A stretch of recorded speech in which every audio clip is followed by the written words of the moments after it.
जी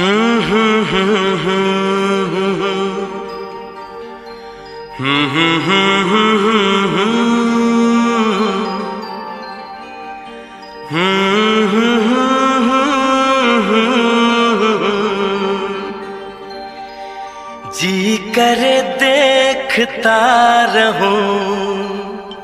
क्या?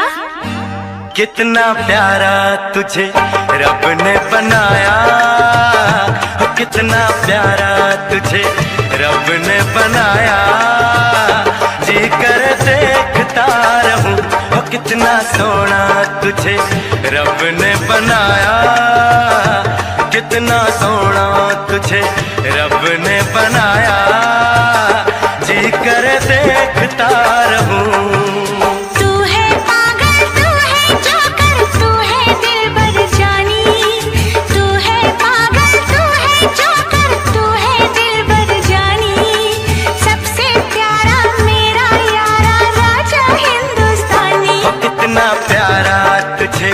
रब ने बनाया, जी कर देखता रहूं, कितना सोना तुझे रब ने बनाया।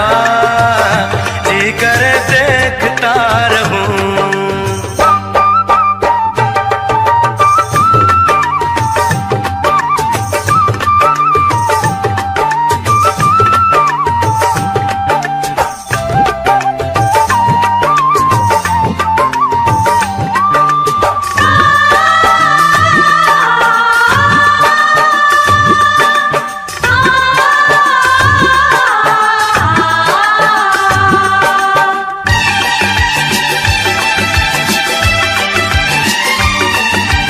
अंबर से आई है परियों की रानी, देख जिसे होती है सबको हैरानी।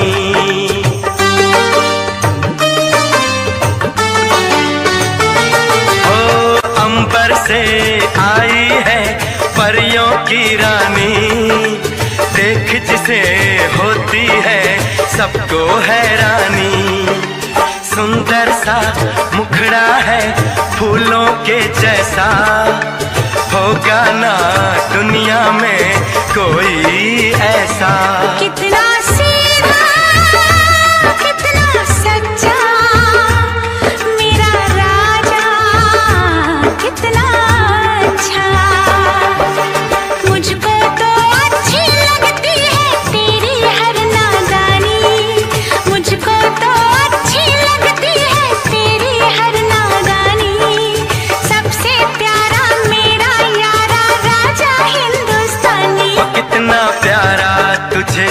रब ने बनाया। जी कर देखता रहूं, कितना सोना तुझे रब ने बनाया। जी कर देखता रहूं।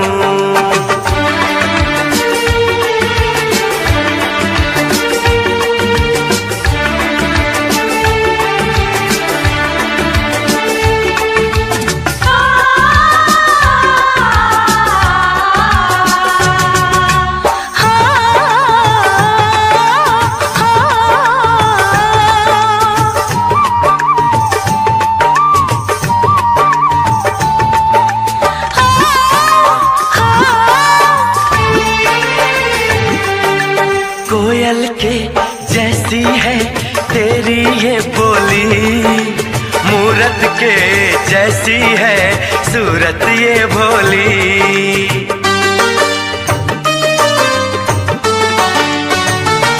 ओ कोयल के जैसी है तेरी ये बोली, मूरत के जैसी है सूरत ये भोली। बागों में जाओ ना दिल मेरा घबराए, पैरों में कांटा कोई हाय न चुभ जाए। मैं दीवानी हो ना जाऊं, तेरी बातों में खो ना जाऊं।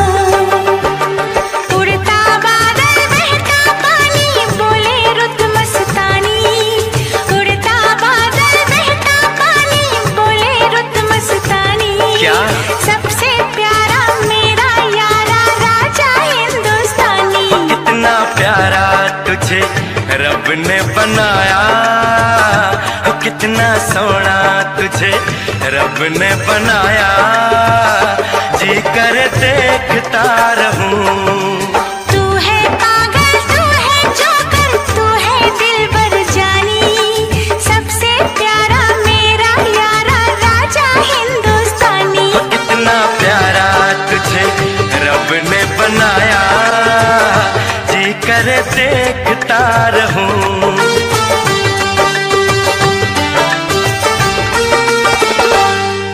जी करे देखता रहूं। जोकर।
परदेसी जाना नहीं, परदेसी परदेसी जाना नहीं, मुझे छोड़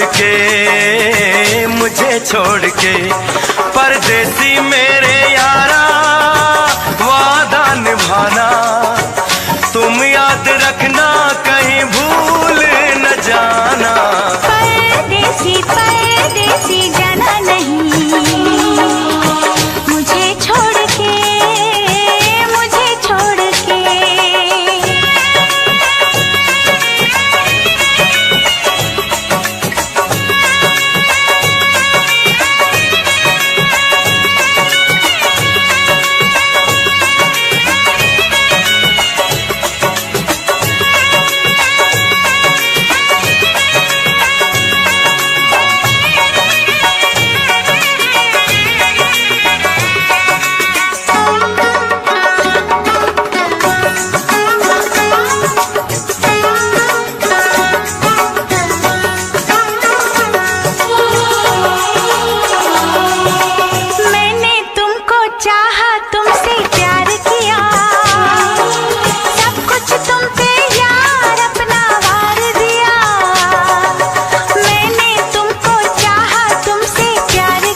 हर पल मेरी याद तुम्हें तड़पाएगी, मैं जागूंगा नींद तुम्हें ना आएगी। हर पल मेरी याद तुम्हें तड़पाएगी, मैं जागूंगा नींद तुम्हें ना आएगी।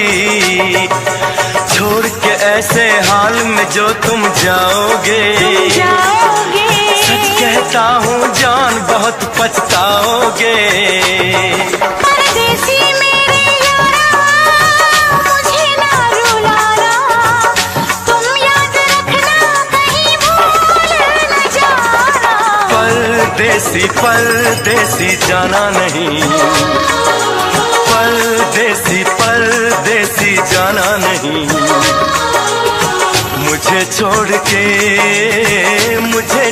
के परदेसी मेरे यारा, वादा निभाना, मुझे याद रखना कहीं भूल न जाना।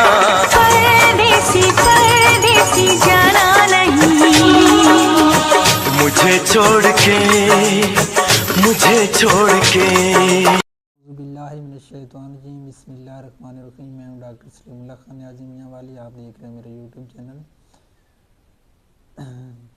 लाइफस्टाइल्स पैथोबियोलॉजी।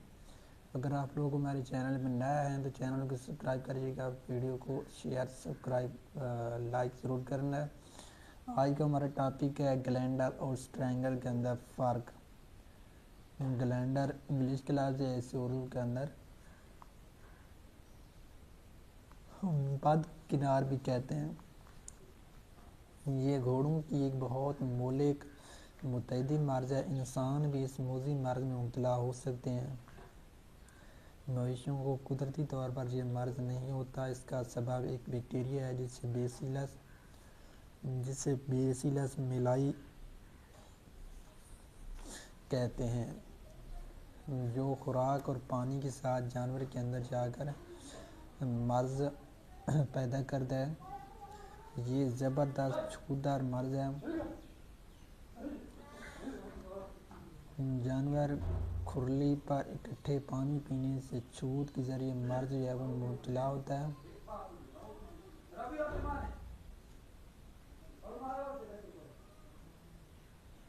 इस बीमारी का हमला निज़ाम तनफ़्फ़ुस जो ब्रीथिंग सिस्टम है उस पे होता है।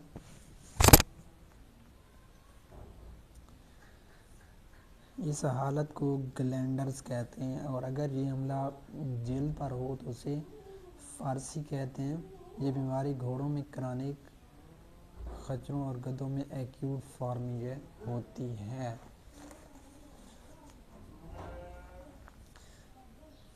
इलामात निज़ाम तनफ़्फ़ुस पर हमला की सूरत में इलामात: जानवर की जिल्द जो है वो बेरौनक हो जाती है और कमज़ोर नज़र आता है।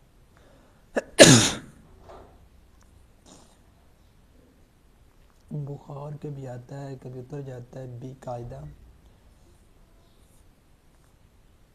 पोलीयूरिया, पेशाब जो है वो कसरत से बार बार आता है।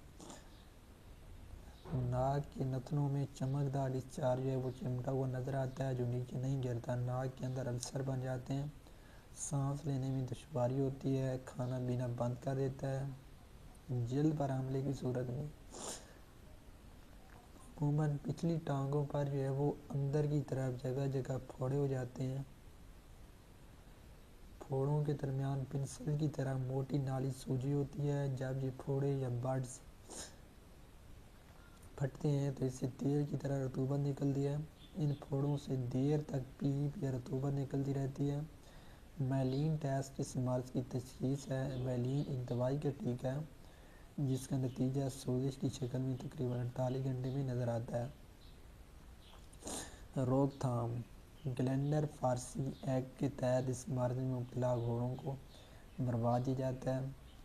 इसकी लाश या तो जला दी जाती है या कम अज़ कम 6 फुट गहरा गड्ढा खोदकर इसमें लाश दबा दी जाए और इसके ऊपर जो है 1 मन चूना डाल दें। मैलीन टेस्ट के बाद जो जानवर मुस्बित असरात ज़ाहिर करे उसे गोली मार कर हलाक कर दी जाए